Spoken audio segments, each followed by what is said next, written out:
C'est l'heure du grand dossier. Soyez bien évidemment les bienvenus sur LCI. Ce soir, cette question, policiers agressés, la France en panne d'autorité. Ça s'est passé ce week-end. 7 policiers hors service lynchés par tout un groupe à Reims. L'enquête mène à penser que les agresseurs savaient que leurs victimes étaient des policiers. Alors policiers agressés, mais aussi régulièrement, et vous le savez dans l'actualité, des gendarmes, des pompiers, des élus et même des médecins pris pour cible. Les atteintes à l'autorité frappant ceux qui l'incarnent se multiplient. Allons ce soir au-delà des mots. Les faits, les chiffres devant cet écran, l'analyse, les solutions aussi, les solutions surtout même avec nos invités sur ce plateau.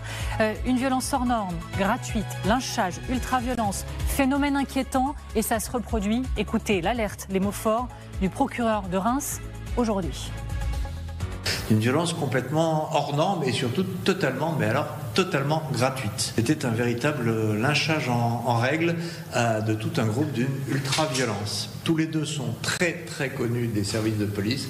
Ils étaient informés de la qualité des policiers. Ce sont donc des faits d'une gravité assez exceptionnelle, d'une violence extrême. C'est assez inquiétant ce type de phénomène puisqu'en ce moment ça se reproduit. Et pour tout comprendre, pour tout décrypter, nos invités sur ce plateau, je suis ravie d'accueillir Valérie Nataf. Bonsoir. Bonsoir Amélie. Comment allez-vous ? Très bien, je vous remercie. Éditorialiste politique pour LCI, Bruno Pomar, bonsoir. Bonsoir. Ravi de vous retrouver, président du think tank Initiative Sécurité Intérieure, ancien instructeur du RAID. Bonsoir à vous Christophe Net. Bonsoir. Merci d'être avec nous ce soir. Vous êtes commandant de police, secrétaire national du syndicat des cadres de la sécurité intérieure. Et bonsoir et bienvenue à vous Raphaël Maillochon. On va voir beaucoup de choses ensemble ce soir. Vous avez abattu un gros boulot pour cette émission, journaliste police-justice, TF1 LCI. D'ailleurs, justement, c'est parti le grand dossier avec vous, Raphaël Maillochon. On va aller devant l'écran pour essayer de bien comprendre ce qui s'est passé ce week-end. Dans la nuit de samedi à dimanche, Raphaël, il y a 7 policiers qui ont été agressés par une dizaine d'individus. Ça s'est passé dans le centre-ville de Reims. Raphaël, vous nous détaillez ce que l'on sait pour l'heure de ce violent incident. Eh bien, ce que l'on voit, c'est une vidéo qui a été tournée par un riverain, un témoin dans le centre-ville de Reims, samedi soir. Sur ces images, eh bien, il y a plusieurs policiers qui sont à terre. Ils sont en tenue civile parce qu'ils venaient rejoindre un premier groupe de policiers qui fêtaient dans le centre-ville un pot de départ entre collègues. Ils avaient tous fini leur service. Il n'y avait pas, par exemple, de brassard ou de tenue police. Et ils sont pris à partie, roués de coups par des dizaines de personnes au sol. Bilan, 7 policiers blessés, notamment certains avec des chevilles et des nez cassés. 2 personnes ont été interpellées dans la foulée aux alentours d'1h du matin. Il s'agit d'hommes de 26 et de 27 ans. Ils sont tous les deux nés à Mayotte, très connus défavorablement pour des faits notamment de violence. L'un venait de sortir de prison il y a seulement 4 jours seulement. Les autres personnes sont recherchées. Et je termine en disant effectivement qu'ils ont été en état d'ébriété. Ensuite, ils ont été placés en garde à vue. Ils sont mis en examen, placés en détention provisoire. Et Raphaël, ce qui amplifie encore un peu plus le malaise, c'est que ce lynchage, il intervient quelques jours après l'agression violente d'un policier de la BAC du côté de Tourcoing cette fois. Oui, cette fois, c'était jeudi 11 septembre. Dans l'après-midi, regardez cette vidéo, on a choisi de flouter l'altercation. 3 policiers de la BAC interviennent pour un vol de trottinette sur fond de chantage et de harcèlement entre enfants. Et c'est un agent de la BAC, un policier de la brigade anticriminalité qui est passé à tabac. Il s'est vu prescrire 5 jours d'ITT. La scène est filmée, diffusée sur les réseaux sociaux, notamment, vous le voyez, avec ces émojis, un sourire, des gens qui rigolent. 5 jeunes ont été mis en examen. Ils étaient jusque-là inconnus des services. Ils encourent 7 ans pour violence volontaire aggravée. Merci Raphaël. Nous sommes en direct avec Emma Barrier. Bonsoir à vous Emma. Merci beaucoup d'être avec nous en direct depuis Reims avec Gaspard Bunel.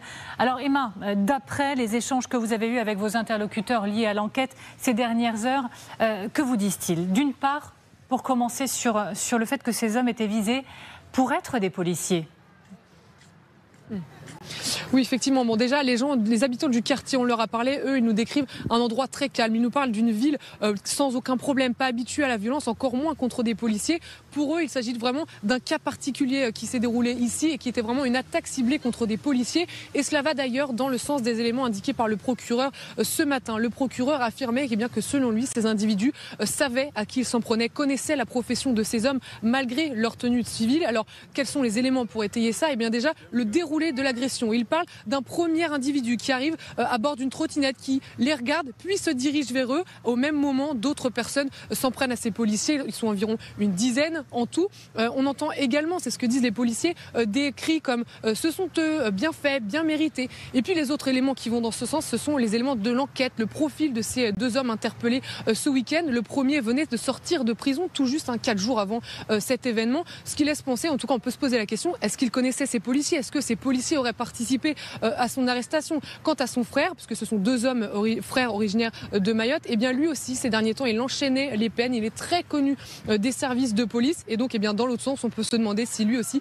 connaissait ces policiers. Enfin le procureur indique que les deux hommes qui ont été placés en détention provisoire nient pour l'instant tous les faits, malgré le fait que l'un d'entre eux ait quand même été retrouvé avec du sang sur les mains lors de l'interpellation ce week-end.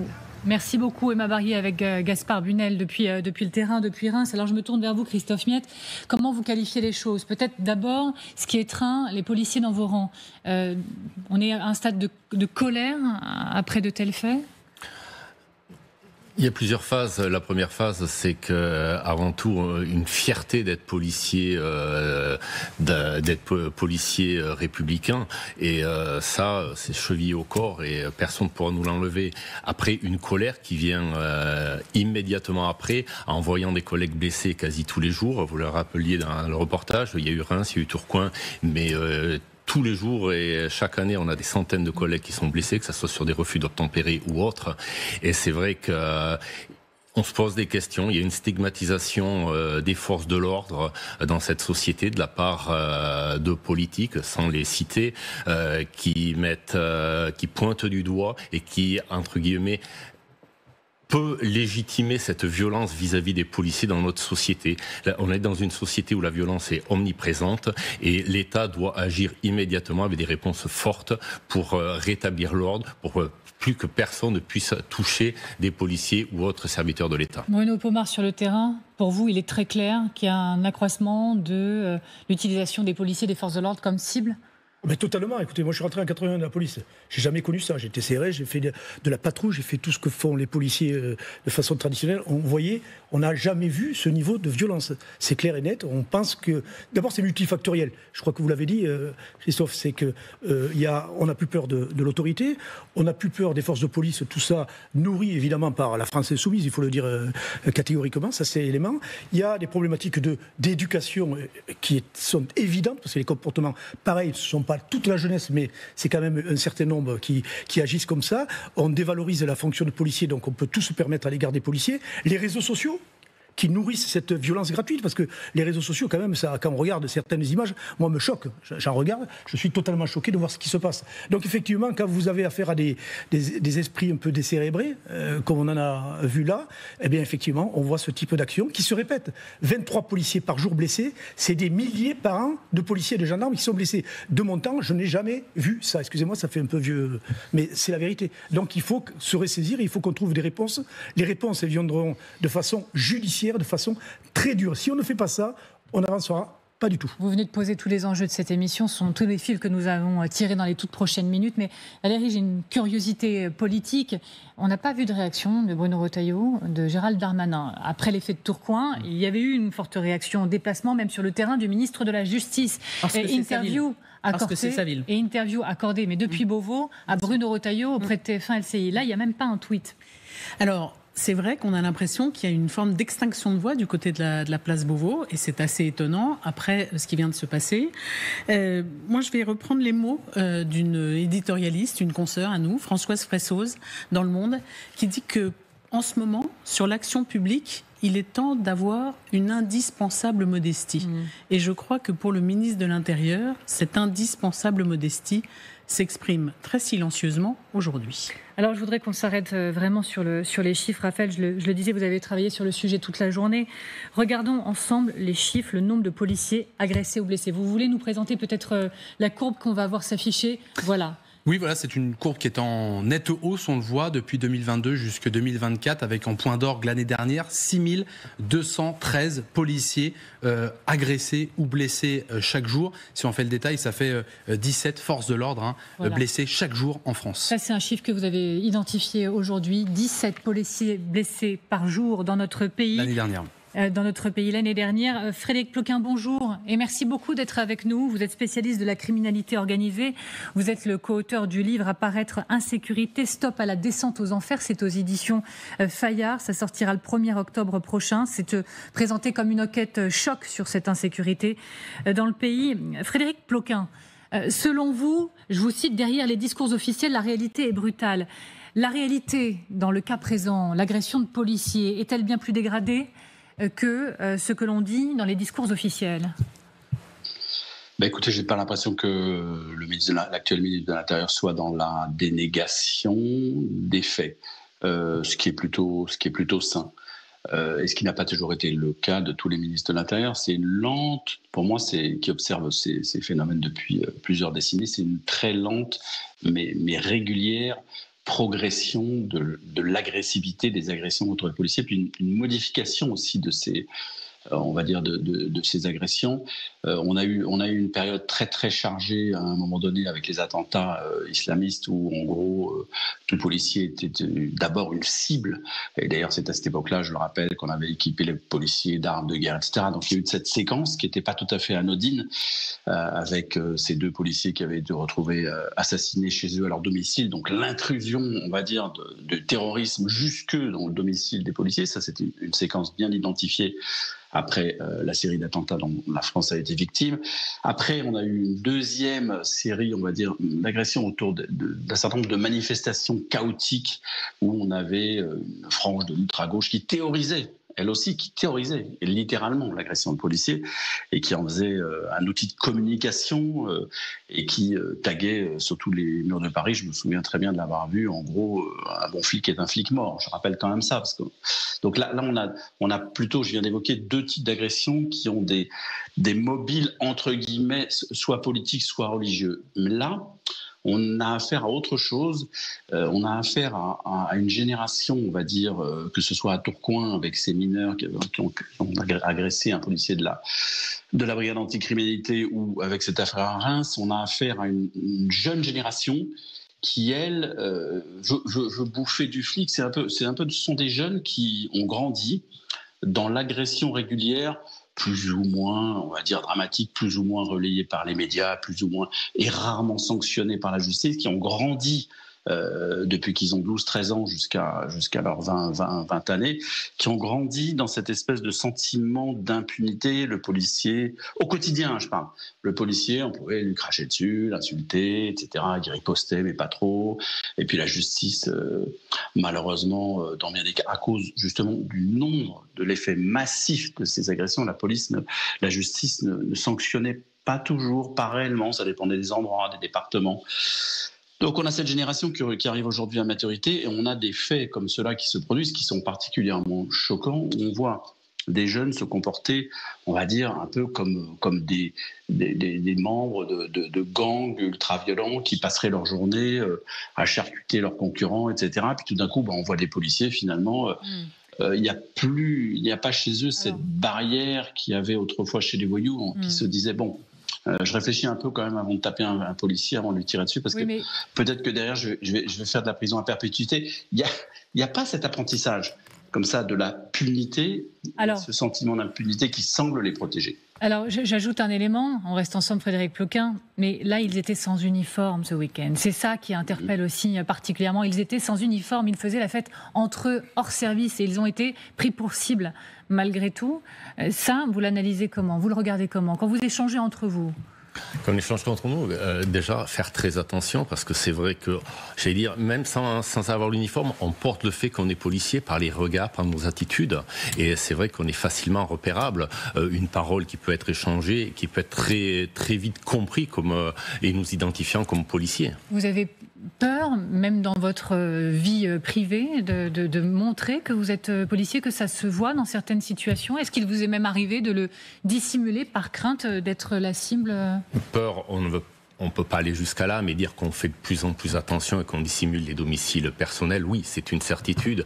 Il a été rappelé, il y a eu les événements d'attentats, des policiers ont été meurtris chez eux également, il y a eu Magnanville et bien d'autres, et c'est vrai qu'on fait davantage attention. On essaie de distinguer cette vie professionnelle qui a été choisie pour pas la faire imputer au noyau familial. Frédéric Ploquin, je reviens vers vous juste après Bruno, mais Frédéric Ploquin, ils étaient sans uniforme et hors service. Pardon, c'est pas obsessionnel, mais c'est vraiment un élément majeur de ce qui s'est passé ce week-end et pour certains, une forme d'étape qui est en train d'être passée. Selon vous, ça raconte quoi ? En tout cas, ça raconte que dans la tête de ces jeunes, ils sont dans une espèce de règlement de compte de bande contre bande. Et ils ne considèrent pas les policiers, j'ai l'impression, comme des représentants de l'autorité, de l'État, ou alors s'ils les considèrent comme tels, c'est précisément la raison pour laquelle ils leur tapent dessus. Mais ce que je veux dire, c'est qu'ils n'ont pas, il n'y a pas, rien ne les empêche, rien ne les empêche de passer à l'acte. Et pour les policiers, c'est extrêmement douloureux et difficile à vivre parce que, effectivement,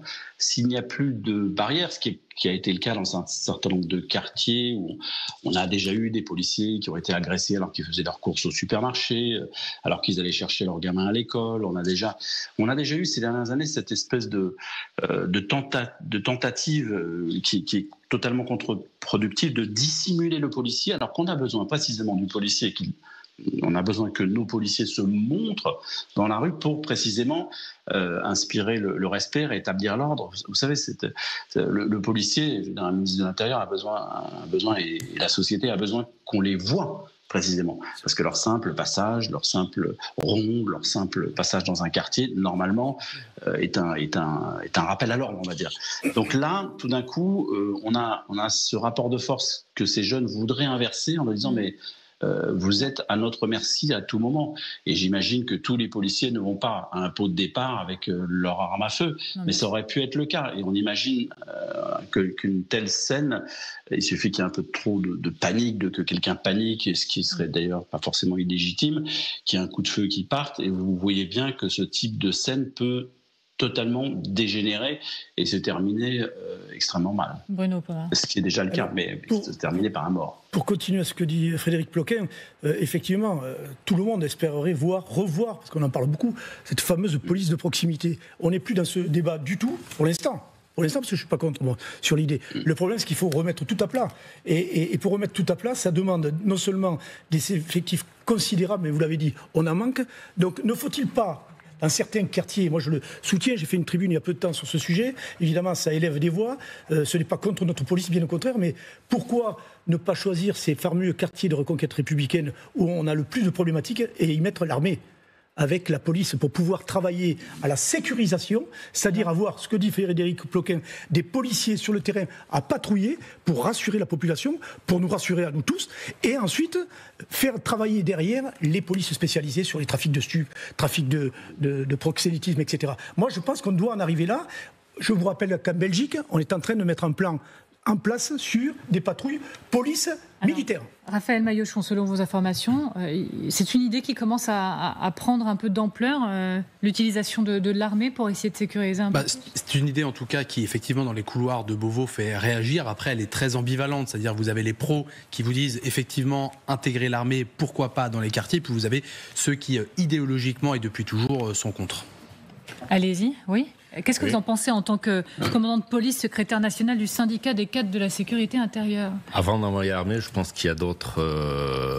c'est à réfléchir, bien entendu, mais je pense qu'il y a d'autres moyens déjà que l'autorité, les pouvoirs politiques réaffirment l'autorité de l'État dans ces quartiers, en jumelant une justice beaucoup moins lente et beaucoup plus répressive, et avec des actions pour protéger l'ensemble des forces de police et de gendarmerie dans notre pays. Dans ces cités, il y a des problèmes, et le problème numéro 1 à l'heure actuelle, c'est que la police et les forces de l'ordre en général sont devenus un gang hostile à ces groupes. Alors, Frédéric Ploquin, parce que je vais devoir laisser filer Frédéric Ploquin juste après, donc je vous laisse la parole sur ce point que vient d'évoquer, de soumettre Bruno Pomar, l'armée. Non, moi, je côtoie beaucoup de policiers. Ce que j'entends le plus souvent au quotidien, c'est en gros, la justice nous a lâchés. Oui. Et dans vous savez, le livre que je publie là, le 1er octobre, je le signe avec le secrétaire général du syndicat des commissaires, Frédéric Lose. Et l'un des chapitres, l'un des passages les plus forts de ce livre, c'est en gros de dire il faut de nouveau sanctuariser le policier. Il faut de nouveau que le policier soit intouchable. Et pour ça, je pense que tous les yeux dans les jours qui viennent vont se tourner non pas tellement vers le ministre de l'Intérieur, mais vers le ministre de la Justice, parce que le problème, il est peut-être là. Il est dans, en gros, la faiblesse. Enfin, c'est ce que disent en tout cas les policiers, dans la faiblesse de la réponse judiciaire, qui donc n'apprend pas à ces jeunes dès le plus jeune âge, en fait, que un policier on n'y touche pas, quoi. Un policier, c'est la République, c'est l'incarnation de la République, c'est le cœur de la vie citoyenne, donc on n'a pas à toucher un policier. Merci. Je pense que le débat va partir là-dessus. Et on va l'avoir sur ce plateau puisque nous en parlerons de cette justice dans cette émission avec Béatrice Brugère, magistrate, secrétaire générale du syndicat Unité, magistrat FO.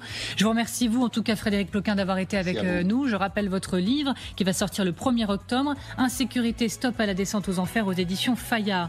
Et pour continuer cette émission, je suis ravie d'accueillir sur ce plateau également